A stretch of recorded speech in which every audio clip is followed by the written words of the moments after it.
patrocinador de Negocios and Drinks.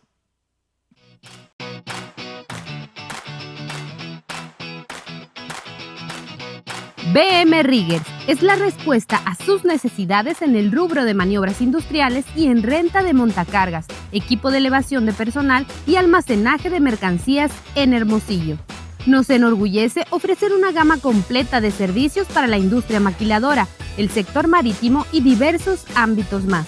Por eso somos líderes en el mercado.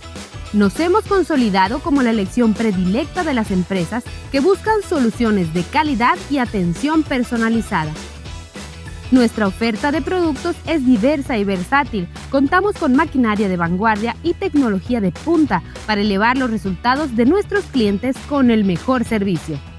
Con la renta de montacargas que van desde las 5,000 libras hasta las 38,000 libras, así como equipo de elevación, grúas de izaje con capacidad de hasta 220 toneladas. Además, realizamos maniobras industriales precisas. Ofrecemos transporte local eficiente y brindamos un confiable servicio de resguardo de mercancías. Y si requieren soluciones de almacenamiento, también ofrecemos la renta y venta de contenedores marítimos. La calidad y la excelencia son nuestra norma. Para trasladar mercancía, levantar cargas pesadas o cualquier otro servicio relacionado con la elevación y el transporte, BM Riggers tiene la respuesta. Nuestro equipo y maquinaria de alta calidad están disponibles para renta o venta. Estamos seguros de tener la opción más adecuada para las necesidades de nuestros clientes.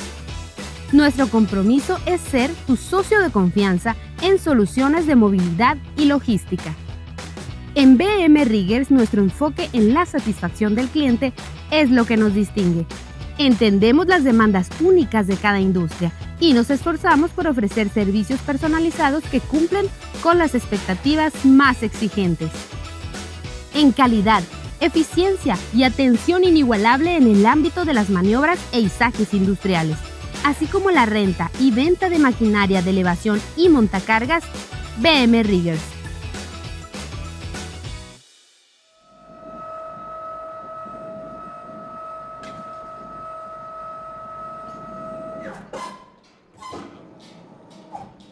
A nuestro patrocinador.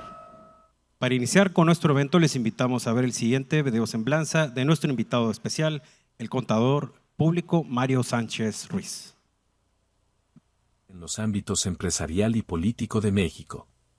Graduado en Contaduría Pública por el Tecnológico de Monterrey, ha desarrollado una carrera diversificada en sectores clave como hidrocarburos, construcción, servicios, tecnologías de la información, mantenimiento, reparación y operaciones. Su compromiso temprano con el mundo empresarial se reflejó en su presidencia en la Cámara de Comercio en Ciudad Obregón entre 1992 y 1994. Posteriormente, asumió la presidencia de la Confederación de Cámaras de Comercio, Servicios y Turismo, CONCANACO, de 2009 a 2010, seguida por la presidencia del Consejo Coordinador Empresarial de mayo de 2010 a febrero de 2012. Durante su liderazgo en el Consejo Coordinador, desempeñó un papel clave en la formulación de políticas que impactaron la economía y el entorno empresarial de México. Además de su carrera empresarial, Mario Sánchez Ruiz incursionó en la política como diputado federal, presidiendo la Comisión de Economía durante la 62 legislatura. Su versatilidad se refleja en su participación en diversos consejos y comités de importancia en el ámbito económico. Mario Sánchez Ruiz ha dejado una huella duradera en México gracias a su visión estratégica y liderazgo ejemplar. Sus contribuciones continúan siendo un referente para futuras generaciones en busca de la excelencia. Como CEO y presidente ejecutivo del Grupo Saru, su liderazgo sigue marcando el camino hacia el éxito. Démosle la bienvenida y un aplauso al contador.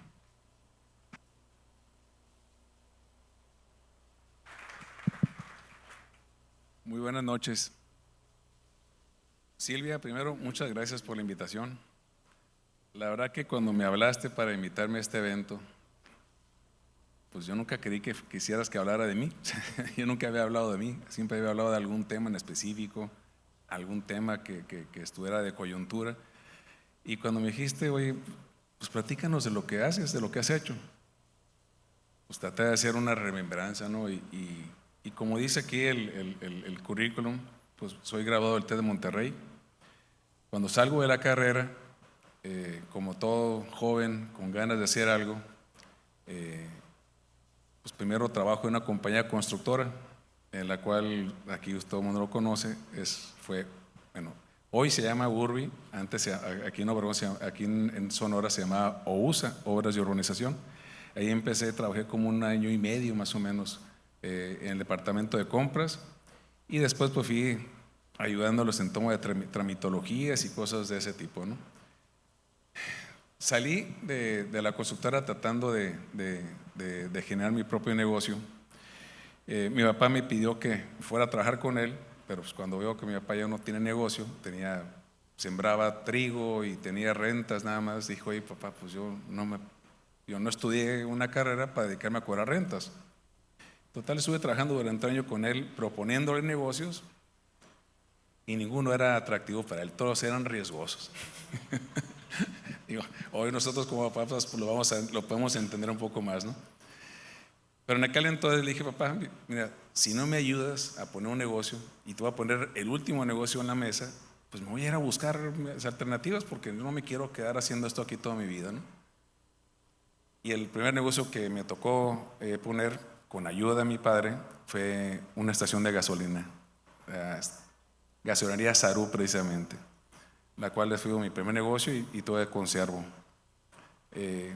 La verdad que fue, y ahí es donde empieza el trajinar y la experiencia con lo que un joven y un emprendedor se enfrenta. Para poder lograr un permiso de gasolinera en aquel entonces, pues es peor que ahorita, y eso ya es mucho decir, ¿no? Me tuve que ir a México, estuve como 6 meses buscando con quién contactarme, por fin conseguí ya el permiso y puse la estación de gasolinera. Fue buen negocio porque en aquel entonces realmente mi lógica no era una persona como aquellas que tienen una idea o un ingenio muy claro. O sea, yo no sabía, yo quería ser empresario. Y dije, bueno, ¿qué se necesita y qué todo el mundo necesita comprar? Pues gasolina. Dije, bueno, y por eso fue que me metí el tema de la gasolina, así de sencillo. Y la verdad que de inicio me fue muy bien, pero a la vuelta de 2 años, estando en el negocio, dije, oye, pues es buen negocio, pero tampoco tengo actividad. O sea, y otra vez, inquieto yo, pues empecé a buscar qué otra cosa hacer. Y me dediqué a construir vivienda. Dije, bueno, ya había trabajado yo con los de Obras de Urbanización, que años después se convirtió en Urbi, y empecé a construir vivienda. Y me fue muy bien. Y empecé a construir, y de repente a crecer. Dije, no, pues es nuestro momento. Resulta que en 1994 de repente agarró un contrato para hacer vivienda en Sinaloa, Culiacán, Mochis, en Obregón, Navojoa, Hermosillo, Nogales. Y yo pues, ¿cómo no lo voy a agarrar? Pues agarré los contratos. Total, pues ahí voy con los contratos, voy al banco, firmo el crédito y empiezo a construir. Todavía me acuerdo.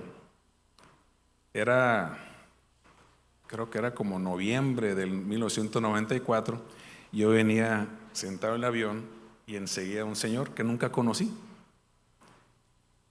Y platicando, me decía él que él iba a hacer que sus negocios los iba a cerrar. O sea, no cerrar, sino que se iba a hacer más chico y que iba a esperar lo que iba.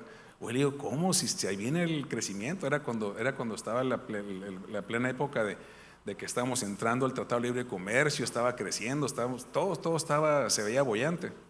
Me dice, mi experiencia me dice que debo de cerrar el crecimiento, quedarme con lo que tengo y controlarlo.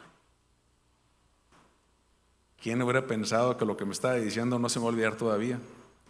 Era diciembre, estaba yo, me acuerdo, en casa de mi suegra en Mochis, cuando de repente la noticia de la devaluación, cuando de repente la noticia de que se estaba todo yendo al carajo, pues no pude dormir durante 1 semana. O sea, en aquel entonces, no sé si recordarán, pero de tener tasas de interés que eran como y es más, eran tasas fijas del 20% que se podían conseguir, se nos fueron a tasas del 130%.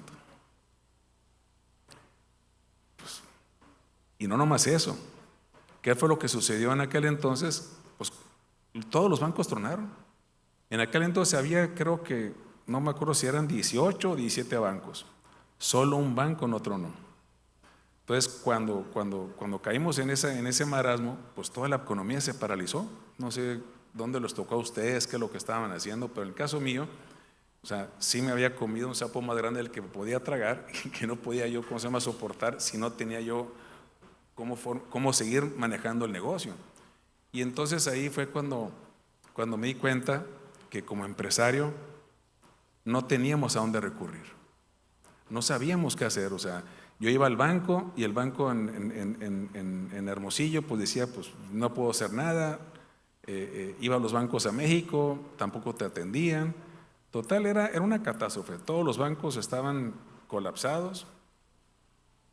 Y entonces dije, bueno, ¿y qué tengo que hacer? O sea, solo yo me di cuenta que no podía.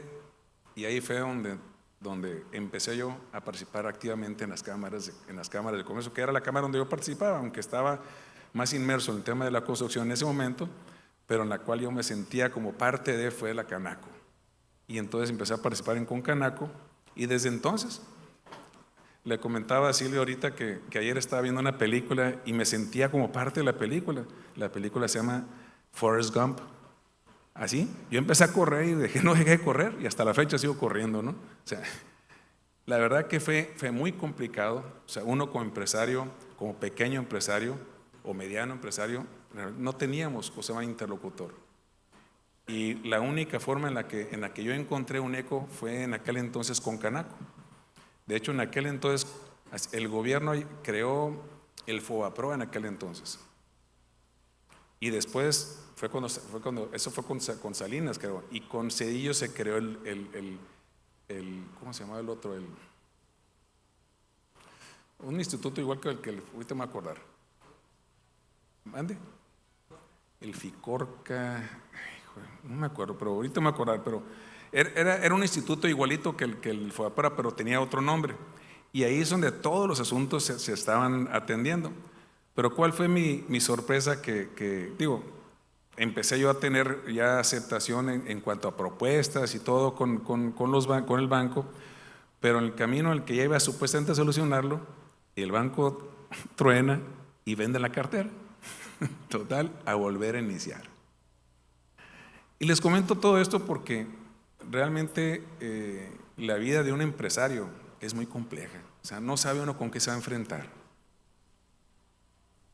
Me he enfrentado a tigres, a leones, a dinosaurios, y he tenido la fortaleza de poderlos enfrentar y estar aquí ahorita. Pero lo que sí para mí es muy importante comentarles es que, y me da mucho gusto que este tipo de eventos se siga dando, es que sin instituciones empresariales, el empresario está hueco, nos falta algo. Y me da tristeza decirlo, que yo viajé por todo el país, primero en Concanaco y después en el CCE, y creo que Sonora es uno de los estados que menos atención le da a los organismos empresariales.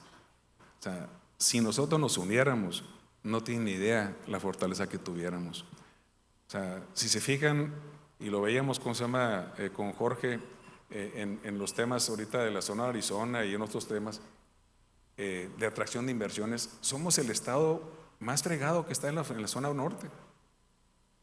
Y podemos echarle siempre la culpa al gobierno. O sea, que ellos también tuvieron gobernadores con lo suyo, ¿no? Y los estados siguieron creciendo. ¿Y saben cuál es la diferencia desde mi punto de vista? Es tener proyectos que sean transaccionales, que no depende de que un gobernador esté o no esté, sino que los empresarios seamos los que estemos atrás de esos proyectos, cuidándolos, y podremos a lo mejor ser más apoyados o no con un gobernador, pero nunca se debe desaparecer. Y ahorita tenemos esa encomienda donde Jorge va a ser la cabeza del sector empresarial, y estoy seguro que vamos a sacar unos provechos. Pero bueno, entonces, el tema de ya una vez que arreglé el tema de mi crédito bancario, que fue atendido por una de esas que compraban cartera, pues me quedé con una deuda pagándola durante 7 años. O sea, trabajé 7 años para pagar la deuda. Pero yo en aquel entonces, que es otro consejo que quisiera darles, es, bueno, pues ya ustedes son algunos igual de mi edad, otra cosa, no sabía de qué edad iban a ser las personas que iban a asistir al evento, pero en aquel entonces, si yo hubiera tenido asesores, sea fiscales, sean ¿cómo se llama? Abogados corporativos o cualquier otro tipo de abogado, a lo mejor hubiera hecho una negociación diferente. Pero yo solamente quería, yo en mi mente y en la forma de pensar para mí es, oye, nosotros nunca nos peleamos, nosotros nunca, ¿cómo se llama?, vamos a ser demandados por algo. Entonces yo tenía que arreglar a como fuera a arreglar. ¿Qué fue lo que sucedió? Que el 90% de las empresas del país, las que no tronaron nuevamente, pues pagaron bilimbiques, fue lo que pasó. Muy pocas como yo pagaron lo que salía en la deuda, ¿no?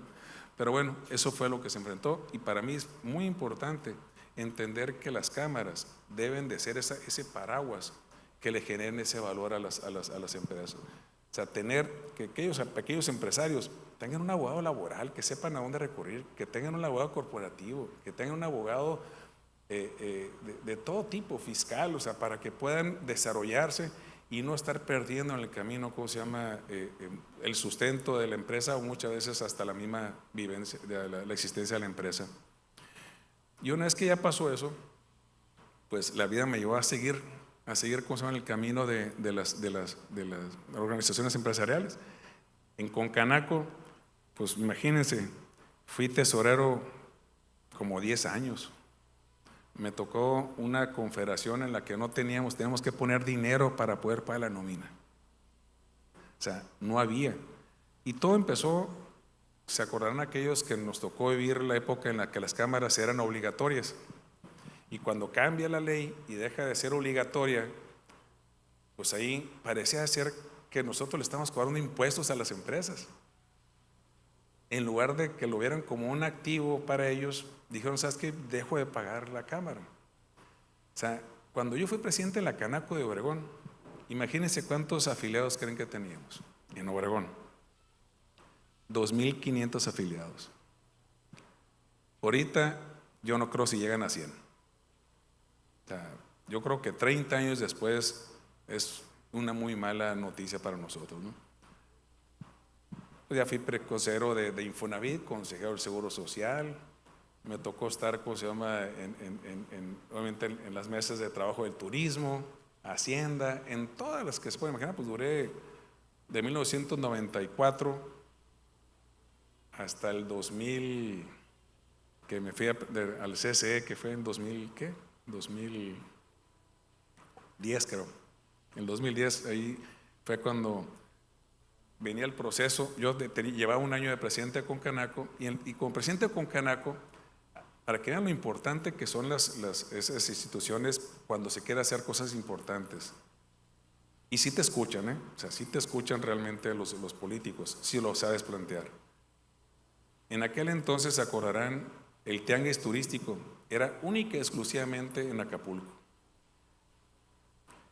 Me senté con la secretaria de Turismo, Gloria Guevara, una excelente secretaria que tuvimos en el país, y le dijo, porque un año antes habíamos ido y había sido un fracaso, la verdad que ya estaba muy monótona el tianguis turístico. Y, oye, ¿es tianguis turístico de Acapulco o es tianguis turístico de México?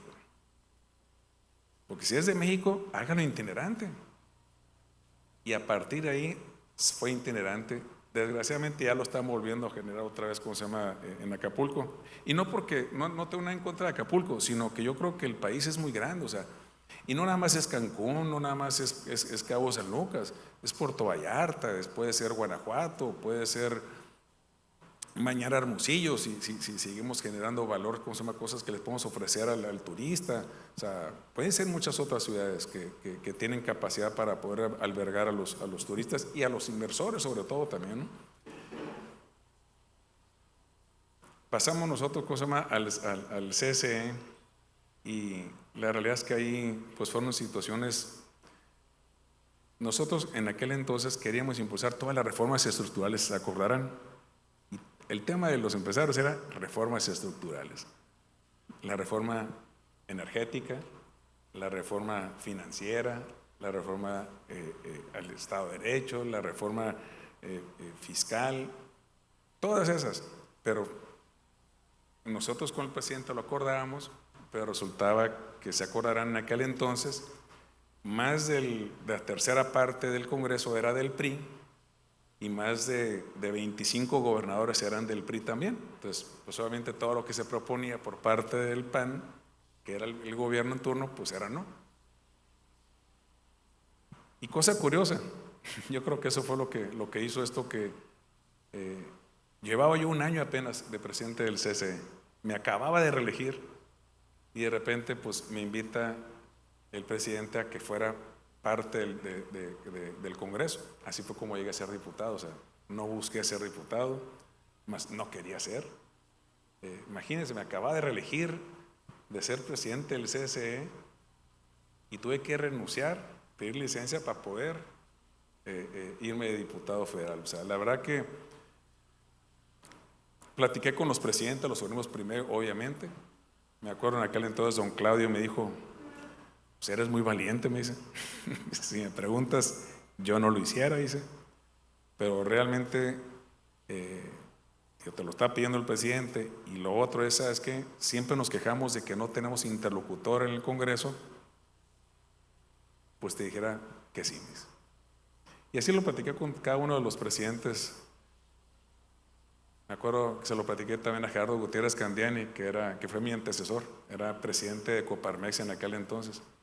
Y le dije, y me dice: oye, tú sí te estás tirando al vacío, me dice. ¿Cómo te vas a ir de diputado? Si eres el presidente del CSE, no lo hagas, me dice. Y un gran amigo mío, ¿no? Pues total, la verdad que fue mucha la insistencia por un lado y también esa parte que a fin del día tenemos que tener los que nos gusta ser dirigentes empresariales, ese deseo de cambiar las cosas, ese deseo de demostrar que sí se puede. Y ahí fue cuando dije: bueno, ¿sabes qué? Nos quejamos mucho de que no nos escuchan los diputados del Congreso. Bueno, pues desde adentro vamos a recibirlos. Total, pues bueno, llego a ser diputado federal. Obviamente, cuando llego yo al Congreso, a la fracción del PAN, pues no crean que fui recibido así con aplausos, pero no les gustó. O sea, una persona de fuera estaba llegando a su casa, pues. Y así es, el político es político y el empresario es empresario. O sea, pues no les gustaba mucho que yo llegara ahí, porque obviamente yo tiene otra lógica. Total, bueno, con el trato del tiempo, el primer año para mí, yo creo que ha sido los años, después de la crisis del 95, yo creo que ha sido los años más difíciles el primer año de Congreso. Y les voy a decir por qué. No hay nada más incómodo para un empresario que la impuntualidad. O sea, que tú te digas: hoy va a haber una junta de 10 a 12 del día y que la junta empieza a la 1 de la tarde y no tenga hora de término. Yo soy empresario, yo vivía pues de lo que hago, ¿no? Entonces ser diputado dice: bueno, le voy a dedicar el tiempo que me está tocando y después voy a dedicarme a lo mío. Bueno, no se podía, un año no se puede hacer nada, porque aparte, desgraciadamente, por un pleito que había interno entre las fracciones, no definían las comisiones. Entonces no había comisiones. O sea, yo creo que ha sido uno de los casos más extraños en el Congreso. O sea, no había comisiones durante 7, 8 meses. Total, cuando se establecen las comisiones, que eso ya no quiero destapar cosas pero sí estuvo muy raro. A mí me ofrecieron ser el presidente de la Comisión de Economía. Dije, bueno, o sea, cuando me preguntaron que sí, ¿qué? Ya dije, bueno, pues o Hacienda o Economía, dije. Total, bueno, pues Hacienda dice no, va para el PRI, dice, pero Economía te la vamos a dar. El día que estaban asignando las comisiones, los que ya conocen un poquito de esto, hay una mesa atrás de donde está donde ven ustedes al presidente, al que habla ahí, o sea, y el secretario. En la parte de atrás hay una mesa grande y ahí hacen acuerdos. Ahí se sentaban para definir ya las comisiones para quién van a ser, se ponen representantes de cada partido. Bueno, el PAN en ese momento, el que estaba sentado ahí, cuando dijeron, oye, la presidencia de Economía va para el PAN, sí, dijo, oye, va para, ¿se cuenta? Para Julián. Y dijeron, no, va para Mario. Ah, sí es cierto, me equivoqué. Y me tuvieron que poner como presidente de la comisión a fuerza, a pesar de, digo, para que vean a lo que tuve que enfrentarme sentado en la mesa del PAN, así como es. Pero bueno, en el camino me hice amigo de todos eran 62 diputados del PAN en aquella legislatura, y la verdad quiero decirles que tuve una bonita experiencia, o sea, gente muy buena de todo el país, gente que sí quiere hacer cosas, y como todo, gente pues, que buscaba la forma de cómo sacar beneficio para cada uno de ellos, ¿no? Pero cuando ya empiezan a salir las reformas, que inició con la propuesta de Calderón, que fue la primera iniciativa preferente que hubo en el país, y fue la famosa reforma laboral, no se acordarán, fue en diciembre. Imagínense, para cualquiera de ustedes, o sea, imagínense que les digan que mañana, y aquí está, eran carpetas así, dicen, ¿sabes qué? Para mañana tienes que ver, a ver qué, analízalo y dime qué es lo que opinas y qué le quieres cambiar. Imagínense ustedes de diputados federales y que les pasaran eso. Y quizás que, y tienes hasta mañana, o ¿sabes qué? O hasta pasado mañana para que me des tus puntos de vista. Bueno, pero no sabían con lo que contábamos nosotros. Mi oficina se volvió la oficina alterna del CCE. En mi oficina, cada vez que había un tema específico, estaban los expertos que teníamos en el CCE trabajaban desde mi oficina. Entonces, todos los temas eran temas que los sacábamos como si fueran del CCE. O sea, esa es la importancia de ese vínculo que debe de existir entre el sector empresarial, el empresario, el diputado con las cámaras. O sea, todas las leyes que se aprobaron, que hoy desgraciadamente algunas les han dado reversa o las han tenido congeladas, pero todas las leyes fueron hechas por expertos de nosotros, todas. La reforma energética, la reforma financiera, la reforma educativa, o sea, todas esas que pasaron, que por décadas estábamos impulsando, de repente la estábamos generando nosotros al interior del Congreso. Imagínense, se hace cuenta como el caballo de Troya, les entramos por adentro. Y obviamente, a ver, yo como miembro del PAN, voté muchas veces en contra de la fracción del PAN porque iba en contra de las propuestas que nosotros traemos como sector empresarial. Entonces, sí es mucho lo que nosotros como empresarios, si nos unimos, podemos lograr. Termina ya la Diputación Federal. Bueno, dije, ya me voy a regresar a trabajar. Y regresé a mis orígenes. Y me tocó obviamente en el 2000, ¿qué fue? En el 2010 yo veía que se venía la reforma energética, ese cambio que tanto queríamos, esa apertura que hoy está medio limitada, por no decir muy limitada, pero bueno. Y entonces dije, este tema lo conozco bien. Y entonces dije, voy a iniciar un negocio de mayoreo de combustible, que es lo que yo conocía desde mis orígenes. Y entonces abrí una empresa en el 2009, por ahí, 2008, 2010, pues no me acuerdo, que es lo que es Tecnologías GPG. Y obviamente cuando viene ya la reforma que se da en el 2011, pues yo ya estaba en caballo de Hacienda, que es algo muy importante lo que te comentaba ahorita, Silvio. O sea, cuando uno tiene conocimiento, experiencia, pero tiene información, pues las decisiones que toma son mucho más acertadas. Entonces, el estar dentro de los organismos, el estar dentro de lo que están haciendo las cámaras, ¿cómo se llama?, de senadores, de diputados, pues es obvio que nos va a generar, ¿cómo se llama?, condiciones de competitividad mucho más fuertes que los demás. Entonces, en aquel entonces, todas las empresas que estaban en mi giro, que eran muy grandotas, pues se quedaron, o algunos siguen más chiquitos, y nosotros crecimos y crecimos y crecimos y crecimos. Y tú decías, ¿y cómo le hacen? Pues simplemente veíamos lo que estaba sucediendo y aprovechamos las circunstancias y la verdad que nos ha ido muy bien. Y ahorita ya estamos en varias partes del país, en algunos estados. Y lo comento porque creo importante es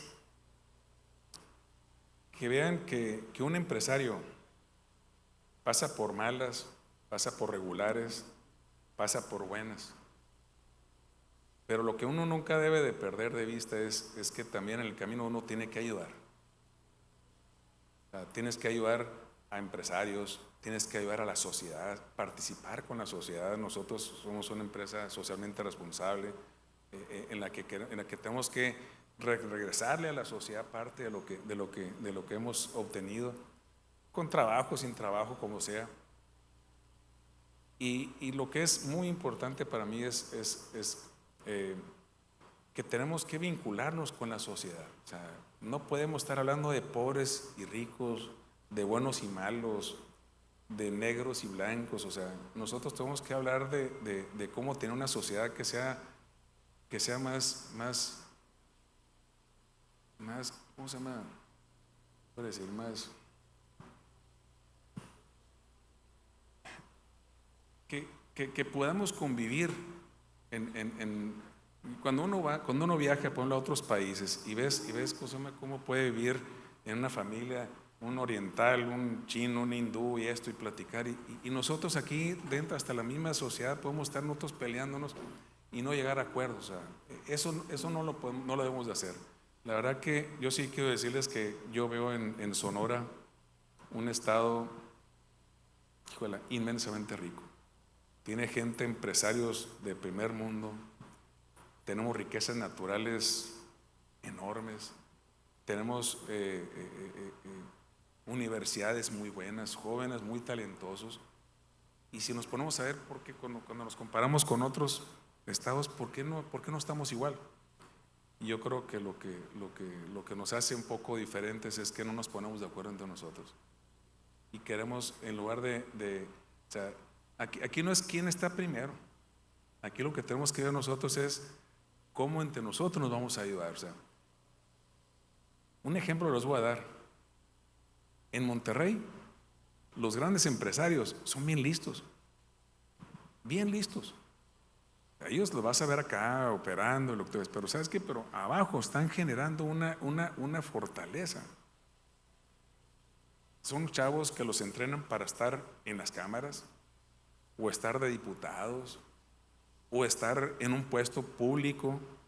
Sobre todo les gustan mucho los puestos de oficial mayor de las dependencias, por obvias razones. O sea, y entonces ellos se ponen de acuerdo, y cuando las cosas se van ya a Nuevo León, allá sí se pelean, pero ya están allá. Y nosotros aquí, si se va a quedar aquí, pero no me va a tocar a mí, prefiero que se vaya a otro estado. Es una gran diferencia. Nosotros nos duele mucho ver el triunfo en el vecino, en una persona cercana a nosotros. ¿Por qué? No lo sé. La verdad que sí, me da mucho gusto que me hayas invitado, Silvia. Mi vida ha sido un columpio. Ha sido de bonitas experiencias, de golpes duros, de conocer a mucha gente, ¿sí? O sea, de aquí conozco a muchos, nos ha tocado vivir en diferentes ocasiones, en diferentes puestos, y la verdad que hoy cuando voy, por ejemplo, a México, y que todavía me llegan y me dicen, oye Mario, regresa al Congreso. Pues sí, pues es porque no tienen a nadie. O sea, fuimos tan tontos que dejamos esa posición ya la teníamos. Yo les dije, oye, yo me sacrifiqué y fui, y les dije, ese puesto debemos de tenerlo siempre. Y lo tenemos que tener porque siempre, ¿a dónde recurren los políticos? Con el empresario. ¿Qué les cuesta darnos un puesto, una posición? Y desde ahí, pero sabes que nosotros tenemos que cuidarlo, porque si a esa persona la metemos en el Congreso, la metemos en una posición y la dejamos sola, se vuelve como ellos. Entonces tenemos que generar desde las cámaras un área que puede ser un enlace legislativo. O sea, nosotros teníamos un enlace legislativo y ahí fue como, yo empecé en Concanaco en el enlace legislativo también. Entonces, cuando llegué, pues ya tenía una idea más o menos de qué se trataba. Entonces, pues, ¿qué más les puedo decir? Digo, le estoy resumiendo 40 años en, ¿cuánto? en 20 minutos. Muchas gracias.